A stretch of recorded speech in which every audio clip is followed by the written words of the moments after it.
وده اهم مكون بكون حريصه انه لازم يكون موجود عندي في التلاجة طول السنه، وبستخدمه تقريبا في كل حاجه، في المخللات والتتبيلات والمشاوي وكل حاجه.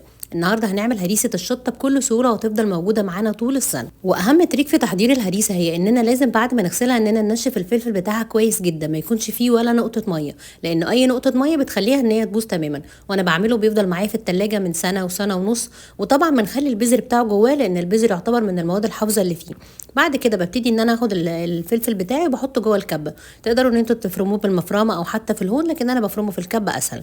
وبضيف معاه تقريبا نص فلفلايه حلوه، بحيث ان انا اقلل شويه من حراره الفلفل الهنبيلي اللي انا بستخدمه. تقدروا تستخدموا الفلفل الاحمر اللي هو بيكون طويل الحار ده، لكن انا النهارده ما لقيتهوش. بعد كده ضفت تلت كوبايه من الملح، ودي مش كميه كبيره ابدا يا جماعه، لان احنا بنستخدم منها معلقه صغيره خالص على الاكله كلها او على التتبيله كلها.